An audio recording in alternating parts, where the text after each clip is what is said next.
kawai nake bukata.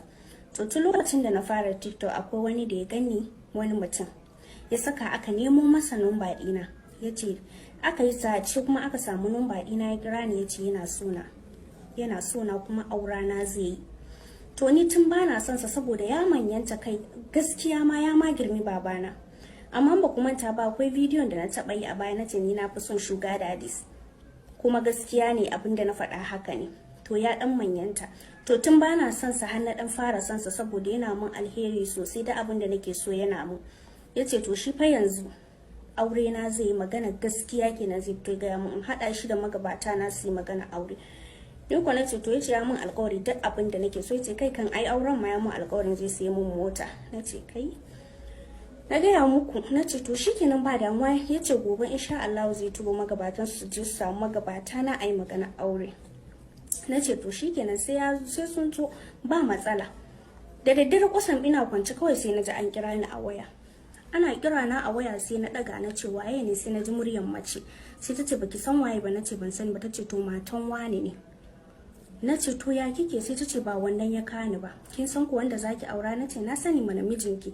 Sai tace to gaskiya kina cikin babban hatsari, shawara kyauta zan baki, ki gaggauta janye wannan magana auren, idan kin ki kuma wallahi na yi miki alƙawarin zaki rasa rayuwanki. Sai nace zan rasa rayuwana? Sai tace eh. Sai nace to shikenan. Nace to me zaki? Tace zan kashe ki. Nace to shikenan. Sai ta kashe waya. Sai na kira mijinta, sai nake ce masa ai gashi abinda matanka ta kiranta faɗa. Sai ce kai ya aiki shi ne irin na mata, kawai in rabu da ita waye. Sai na ce to ni ko ina jin haka, dama akwai wayanda suka dan santa. Sai nake dan bincike dai akan halayyanta. Sai aka ce min a gaskiya wannan mutumin ya taba nema aure so 3. Na mata biyu ranar ɗaurin aure aka fasa wannan auren, har jama'a sun taru za a yi aure aka fasa. Ita kuma na 3 har an sa rana saura wata 1 za a yi auren, kawai sai ta yi ciwon kai dare ɗaya, sai Allah ya mata rasuwa, ta rasu. To su dai abin da suka sani, kuma shekara da shekaru yana son ƙara aure, ya rasa yanda zai ya gagara. Amma dai idan na ga zan iya, amma ina cikin babban hatsari, na ce zan auri wannan mutum. To ni kuma gashi yanzu na fara san shi, kuma ga abin da matarsa ta faɗa, kuma gashi na bincike akan halayyarta, abubuwan ban tsoro ake ta faɗa min. Dan Allah dan Annabi ya zan yi, ina so ku bani shawara, in daure ko Allah zai ban sa'an aure shi, ko kuma in haƙura ban mata mijinta. Me kuke gani? Shawara dan Allah dan Annabi.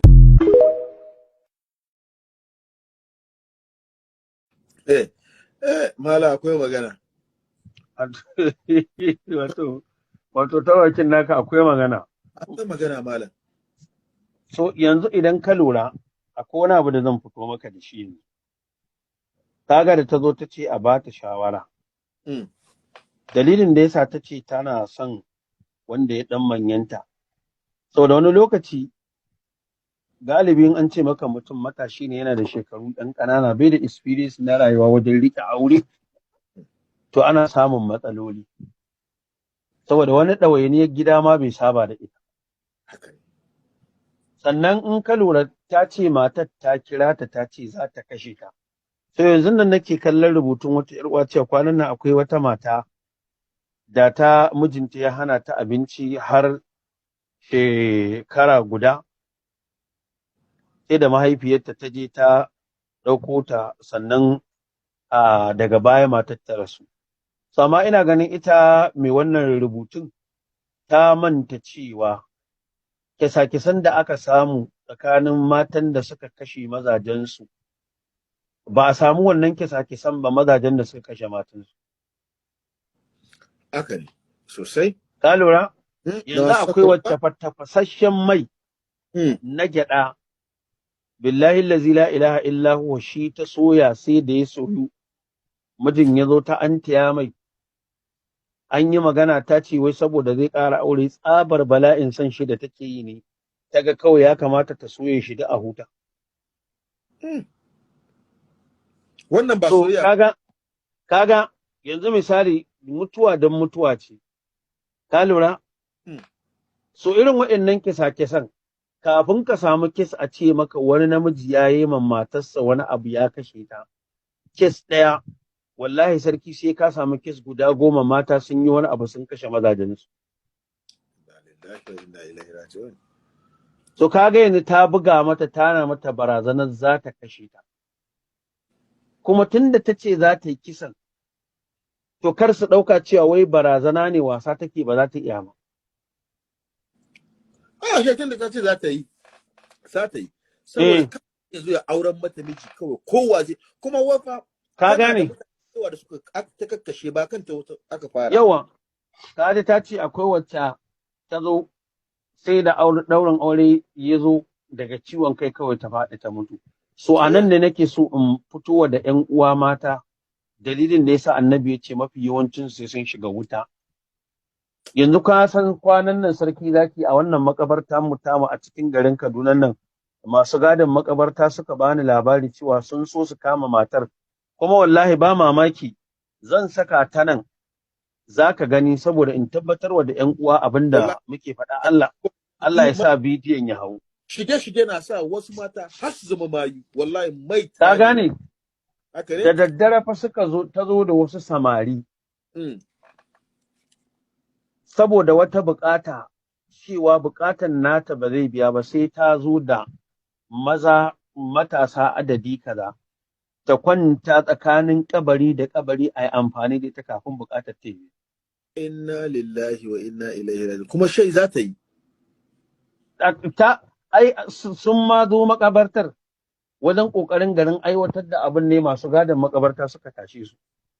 Sun so su kama su ba su kama su ba suka ware. So yanzu zan sa guda ɗaya in lokaci ya bayar zan ba da misali da shi. Sarki zaki. Yanzu kaji tana maganar cewa sai ta kashe ta. Na rantse maka da Allah 80 cikin 100 ko in ce maka 90 cikin 100 na mata. Billahi alladhi la ilaha illa huwa suna bibiyar malaman tsubba da bokaye. Kuma na baka asamin ka je duk inda aka ce maka ga wani bakon malamin tsubbu da aka yi ko wani boka wallahi zaka samu 90% ko 80% kwastomomin shi mata ne. Na'am. Haka ne? Sosai. Abu na biyu, kamar da kaji na faɗa maka na ce cin amana na ƙarshe da mace za ta ce mijinta ya mata, shine ta ce ta kama shi da wata. Ka san cewa mafi yawancin matan kuma ta irin wannan hanyar ana cewa buƙatar su ba za ta biya ba sai sun yadda an yi amfani da su sannan buƙatar za ta biya kuma suna yadda. Tsakanin ita da bokan. Tsakanin ita da bokan. Tsakanin ita da bokan ko wanda suke ce masa malami. Na rantse da Allah akwai wanda da bakin shi yake faɗa mana. Ya ce wallahi matan da ya amfani da su ta irin waɗannan hanyoyin bai san adadinsu ba. So kaga in ka kalli wannan fuskar cin amanar da mata suke yi ya fi cin amanar da mazan suke yi. Domin za su je wajen bokaye, wajen malaman tsubbu, sannan a wannan hanyar ana cewa sai an yi amfani da su bukatar su ta biya kuma suna yadda. Tabbas. Ka lura? Tabbas, na'am. So yanzu abu ne guda biyu, kaga ana samun zinace-zinace da su ta wannan hanyar. Kai, a nan cikin garin nan, na Kaduna, wallahi akwai matar da ta zo ta same ni. Ta ce mijinta ya rabu da ita. Ta zo tana so mijin ya mai da ita, ya ƙi mai da ita. Ta je ta samu wani a cikin watan Ramadana sarki zaki cikin watan Ramadana da rana tsakiya ta samai ta ce ga buƙatar da ta zo da shi ya ce ba zai yiwu ba a iya mata aiki dole sai ta kawo maniyinta ta ce ba ta sanya za ta yi ta sa maniyinta ba ya ce ta kwanta yi amfani da ita ɗibi maniyin nata wanda zai haɗa yi mata magani. Watan Ramadana. A cikin watan Ramadana ka san ko mijinta ne ya kwanta cikin watan Ramadana ya amfani da ita ya yi ta'addanci ko? Sosai. Wato, to shi kawai. Yawwa, to ballantana wani ya zo ya kwanta ya amfani da ita cikin watan Ramadan. Shi yasa za ka ga sarki zaki da kayi rashin sa'an mace wallahi ba wai ƴan uwanka ko danginka ba ko wani abokin